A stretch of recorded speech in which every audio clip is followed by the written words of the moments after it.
Welcome to the Animal Lovers Cafe. I just wanted to say hello and invite you to come on in or hang out outside with all of the amazing animal friends that are out here ready to just have fun with you, have a really interesting, deep conversation.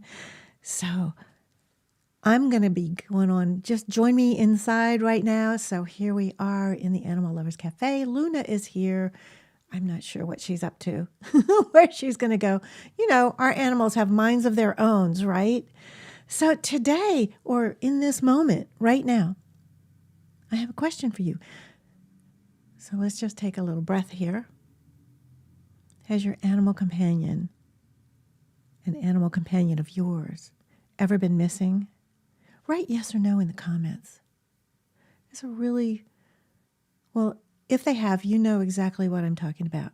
If not, stick around and pay attention, because would you know what to do if that was to happen? If your animal companion was to go missing, would you be able to act like that and do all the things that I'm going to be sharing with you? Well, write yes or no. And if you have that list of things that you know what to do, share them in the comments, because you can help me. We can help each other, because this is such an important topic. We don't like to talk about it. But coming up, I'm going to be sharing with you some of the things that you should know and do right now. So if the unthinkable happens, you'll know what to do. You'll be able to act. But first, I want to welcome all of the new people that have joined the Animal Lovers Cafe. There's a lot of you, so welcome, welcome, welcome. And I thought Luna was still here. She's doing her own thing, and Max is too. Probably your animals might be. Maybe they're joining you or not. But if you're new, welcome. And if you are new, please write new in the comments, because me and all of the members of the Animal Lovers Cafe want to be able to greet you and welcome you, and also welcome your animal companions. And if you don't know me, my name is Janet Dobbs of Animal Paradise Communication and Healing, where my greatest joy is to help you discover your unique way of telepathically communicating with animals. How good is that? So, I mean, that is just such a wonderful thing to do, especially if your animal goes missing. Yeah. And I think Luna is over here. So she's joining me. So yeah, today is such an important topic. Missing animals, your animals. Do you know what to do if your animal was to go missing? Well, I have some tips for you. Some things that you can do right this second. It's really important to get ready now so that you can know what to do if the worst happens. Yeah. Do that. There. Oh, hi, Cheryl. Welcome. So glad you're here. I'm really thrilled that you're here. So we're going to get going with, well, and if you have any tips about an animal that's gone missing, please feel free to write that in the comments, or wait around until we get going a little more. So here is a little checklist. Well, we're just going to have to move Luna. Here's a little checklist for you, some information. Like if your animal goes missing, here's some things that you need to do right now. So if you don't already have this information handy, and that's a key word, you need to have it handy. You need to know where that information is, so you can grab it. Because when that happens, I've had a missing animal and I know what it's like. That emotion, you're in the moment and it's like, oh my, you know what? Oh my God. You don't know what to do. If you have some things ready right now, you'll at least know what to do, and you can take action, good action. So right now, have a current photo of your animal companions. That's really, really important. And so this photo on this little missing dog sign it's okay, but it's black and white. So take a color photo and as much of the body, the full body, show the face, show the eyes. That just like this is perfect. This picture right here is perfect, but it's missing the body. So people need to know what the animal looks like exactly. So if they happen to see it, they'll know for sure. You want to have in your little information, your little file, or just on a piece of paper, or wherever you have it stored, whatever is a handy place to find. So have that photograph or maybe several photos. Have their name on a piece of paper so it's ready to go, how old they are. So you need to update this from time to time, but just have their as best as you know, because some of us have adopted animals and we don't know their exact age. So give an approximation, a description of them. So give a physical description, their dog, their cat, their male, their female. They are all gray head to toe. They have like this dog, they have a white down the center and then tan. You can't tell now. Is it a tan color? Is it a black color? Is it, what are the other colors? They have a little white diamond here, or there's a particular mark, at the end of their tail or their paws are different colors. Though that's the description. So write a really good description and then figure out what contact in place. Where do you want to be contacted? And be careful about this. So usually a cell phone is where you need to be contacted. You might give your email out or you might not. Why? Because there are a lot of kooks out there. I'm sorry, but there are. And so you don't want to just get bombarded with junk stuff. You want somebody to contact you that thinks they or has your animal companion. Also, you want to list if they have any health issues. So then there's that sense of urgency. Oh, I really need to be on the lookout for this animal. Okay, this dog. So these are the things to put on your checklist to have ready in case the worst happens. Let's hope it never does, but it might. So you need to be ready. And other thing to do is make sure that their collar, their tags, their ID tags are up to date. And if they have a chip, implanted inside, make sure that information is correct. So how do you do that? Contact the company. Hopefully you have that chip information someplace. So gather that also in your little folder or whatever you're using to have all of your animal companions' information. Oh yeah, it's so important to plan ahead because when we're in a panic for anything, we can't think. We don't know what to do. We don't know where to turn. So I got a whole bunch of pretty good tips, I hope, that will get you started on just kind of thinking ahead and making a plan. But check to make sure that the tag is updated. If not, get you a new one. And also make sure that their chips, if they are chipped, that little thing that's injected, both of our kitties have that. Make sure that the contact information is you. Make sure it is, because in the case for us, it was I think it was the rescue where our kitties came from. That was the contact information. Well, that doesn't do any good. If somebody contact the rescue, what if the rescue's out of business? What if they don't know how to get in touch with you? You need to make sure it's your contact information. And it might be with your veterinarian. Well, what if you changed veterinarians? What if you moved?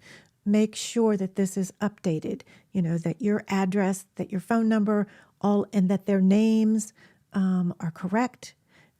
That all needs to be updated. So that's what I mean by updating your IDs and your chips. The chips, not potato chips, not fish and chips, but the chip that's implanted in the animal, the ID. So I'm going to tell you a little story about, as we think we know, like, oh, maybe you're somebody who has an indoor only animal, or you have an animal. Oh, Cheryl. when my cat showed up, we took him to the vet to read the chip, but the information was not right. Yeah. So we had a kitty, Rudy, and he was a dumpster kitty, and we took him to the well, it was a kind of an emergency, but they also had internal medicine and they examined him, but they asked us if we wanted to have the chip checked, and we knew there was a chance that he belonged to somebody, and it would have broken our hearts, but we said yes, and he didn't have a chip. He soon did, and then he did, because he was ours. But so my sister-in-law, so just as just an example of, oh, it would never happen to me. My kitty or my whatever is indoor only or just kind of hangs out here. It can happen. It happened to us, but I'm going to share a story about my sister-in-law. She was having Thanksgiving. So Thanksgiving, holidays are coming up, and you're going to have people coming and going from your home.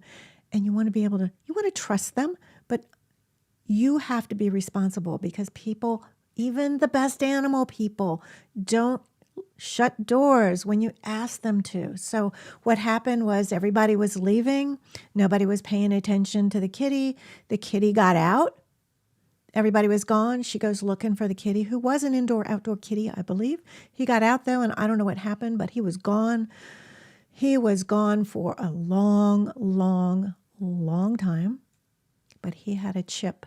And for some miracle, this lady happened to pick up Percy, and she took him to the vet. Percy was living in a feral colony. What?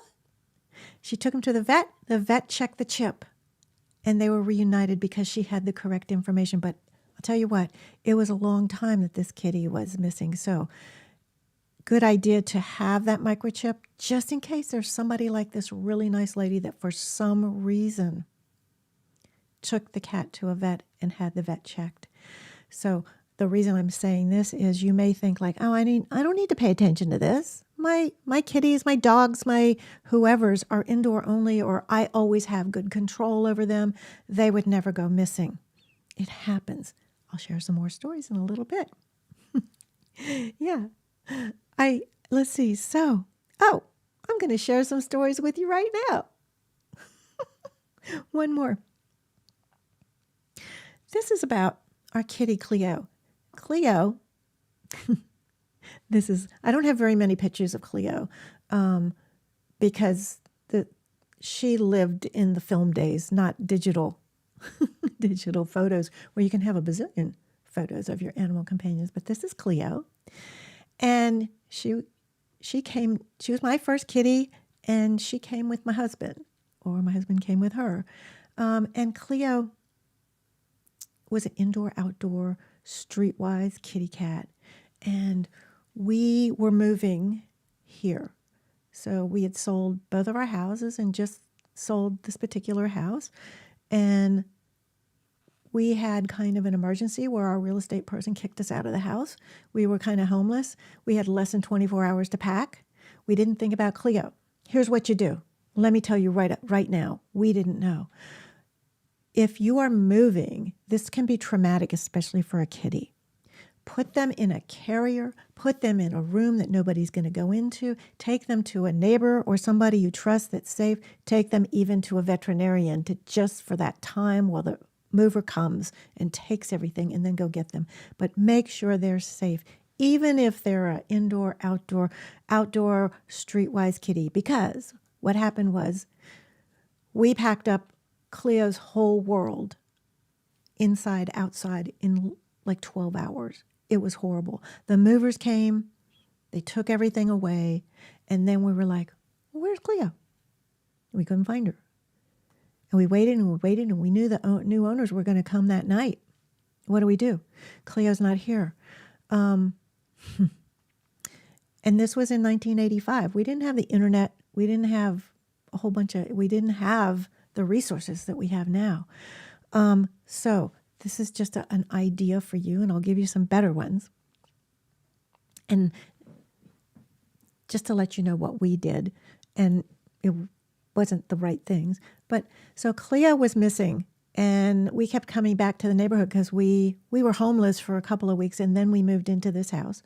and still no Cleo. She was gone for 8 weeks, totally missing. We put an ad in.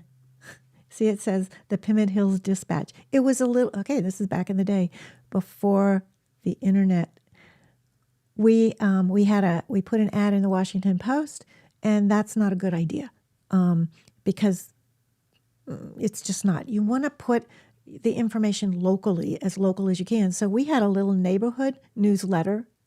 See that little physical thing? It literally was put inside the little, if you have a storm door or a front door, it was just put there. It was paper, right? So we put a little ad in there saying Cleo was missing, and that's what reunited us with her, because somebody called, and we had 2 phone numbers, our phone number and my parents, and they called my parents and said, I think I've been feeding your kitty. And they had been. So we were reunited. But this is our part of our poster. We still have this hanging because it was such a traumatic time for us. You don't want to have to go through this, I promise. And on the, and we'll talk about this next time, hint, hint. But if this happens and you gather your information, do not put the money amount for your reward, because people will come out of the woodwork. You just, write like big reward or something like that. And I'm going to share with you some of that a little later. But before I move on, I want to share the good news. That lady did call us. She says, I think I've been feeding your kitty. And this had been like 9 weeks, 2 snowstorms. I had just given up. And it was like right after Thanksgiving, literally, that we got the phone call. And Cleo came home to the new home. She lived another 9 years, so she lived to be 18. And Cleo started me on my mission. Mission? She gave me a mission to learn about animals. And then that she also got me to learning about animal communication and healing with animals and health and nutrition. But that's another story. Bottom line is, Cleo was found. It was a pure miracle. Also, okay, we'll talk about that next time. Oh my goodness, just so much. This is just such an emotional thing. And one more thing I want to share with you, but first I want to see, there's Luna. First I want to just share with you, keeping your animals safe now is so, so, so, so important. So you get your list, but just be aware, like if you have company coming and you have an animal that's indoor only, just be aware that they can sneak out. They can accidentally get out. You're so sure they would never do that, but it could happen. So just know that it can happen. In the case of a dog, horse is the same. Oh, sorry about the kitty hair. About dogs, we have a neighbor 2 houses down, and they have this dog. This is about 1. It's a herding dog, one of the Australian breeds. That there's 2, I think, Australian, probably more than that. Anyhow, it's an Australian herding dog. So they love to run, and if they see movement, they got to herd it, right? These people don't have a fence, and this dog is constantly running loose. The leash is, dragging behind it, which it could easily get caught on something. That would be horrible, but it chases after the deer. Those of you that know me know that I go outside in the back, and I have a really special relationship with the deer that come and go. Okay, it's all about the food. They come for food, but some of them come a little closer. Anyhow, the dog is constantly chasing these deer. Why is that a concern? Aside from my friends are being chased, I'm concerned for the dog because 1 house away from where we live it's a country road, but it's really busy and it's on a hill, and people fly over the hill, and almost, even the most streetwise animal has been killed on this road. And it just makes me crazy that the humans that have this beautiful dog don't have it at least in a fenced-in yard so it can run around in the yard. But I'm telling you, you just got to be aware and take care and be responsible with a little leash. Okay, I'm ranting a little bit, but it's dragging the leash. It's like, well, if the dog jerks away from you, put your hand through the leash and hold it that way so it can't get away from you. I don't know. I'm not a dog trainer. But anyhow, that's just my pet peeve, because I've been through the experience of having a missing animal, and it's horrible. And the shelters are filled with animals that have gone missing for some reason, and they haven't been able to be reunited. And if you had a chip or a collar, the shelter would have been able to contact you. Oh, so sorry. That's my little rant. I didn't mean to go off. So, added to your things to do, your checklist. Let's see if I can find the checklist again. So just for those of you that are tuning in now, the little checklist, having your current photo, the name of your animal, their age, their description, your contact information, all of that stuff. It's also really helpful and important, in my opinion, to have an animal communicator that you already work with. Because the first thing you need to do, aside from getting the message out there that your animal is missing, you need to connect with an animal communicator, especially one that specializes in lost animals, because there are some that do. And that's who you really want to find and be in touch with. And just so you know, why am I saying have that on your list now? Because the good ones are booked for months in advance. So you can't just call, hey, I have an emergency, and you think they're going to drop everything. They can't. Some might, but you just need to. So they're in the description. I have a link for you. It's a link to animaltalk.net, and this particular page is the Animal Communicator Directory. So there's animal communicators from all over the world, and some actually specialize in lost animals. So I want you to just click on that link, check it out, look for some of the people that specialize in lost animals. See if there's one that you kind of go like, hey, I kind of like them. I feel a good connection with them. You might want to send them an email, contact them, and just ask them how they work, and just say you're just getting ready and you're putting information in a little file.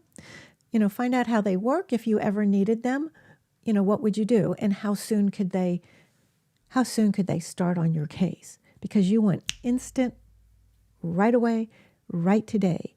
Because back when I was doing consultations, people would call me and say, you're my last resort.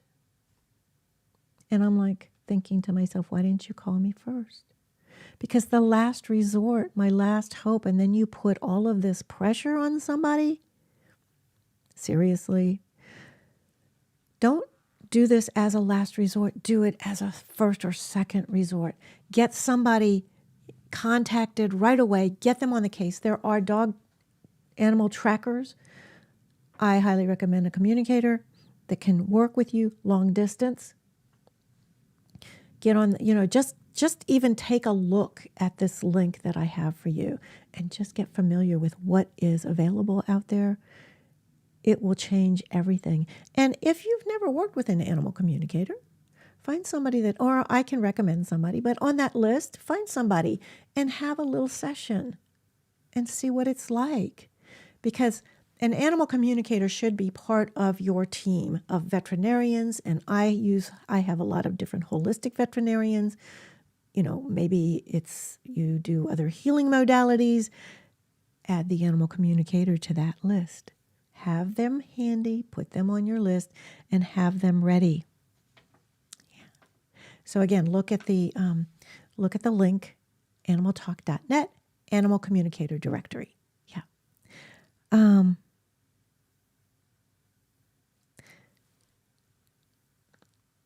So, what are you going to do? You're going to make a list of all of your animals' information. And if you have more than one animal, do it for each one of them. Check their tags, check their chips, make sure all the information is updated. I'm not talking just dogs and cats here. I'm talking horses too, because things can happen to them. So you just want to just take care of your animals and have a plan. Just know what to do. And then you've got your little list, you tuck it away, and you can forget about it, right? You can go on with your life. You don't have to be in this energy of a missing animal, because a missing child, a missing animal, the not knowing is one of the worst things that you're ever going to experience in your life. I'm not kidding. It's just really not fun.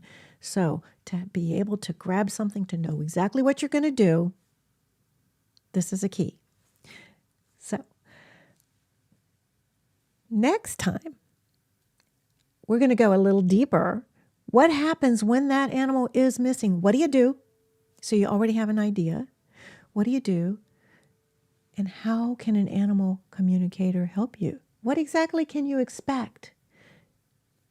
I'm going to share with you some pretty fun stuff and interesting stuff. And yeah, it's a serious topic, but we can have some joy even in times when times are bad or hard or challenging. So I hope you come back next time where we'll talk about that, go a little more in depth, and hopefully you'll learn some things and share with other people. You know, it's like you just file this in the back, this information in the back of your mind, in the back of your head, or wherever you file information. And yeah, so write in the comments if you have any questions. Write me privately and also I'd love to hear if you have any tips, any things that you have. I'm sorry, I just washed my tongue, can't do a thing with it. I just lost my little thought here. But the bottom line is, make that list. Let me know how it goes. I'd love to hear if you have any tips. Did I miss something? Did I leave anything out? Because there's a whole lot of things you can do to get ready. And then next time we're going to talk about what you do if your animal is missing. So I'll see you next time. Thanks, everybody. Have the best time. Luna's kind of chilling out. She goes like, what? Who, me worry? Oh, bye, everybody. We're shutting down our minds. We just want to feel that rush.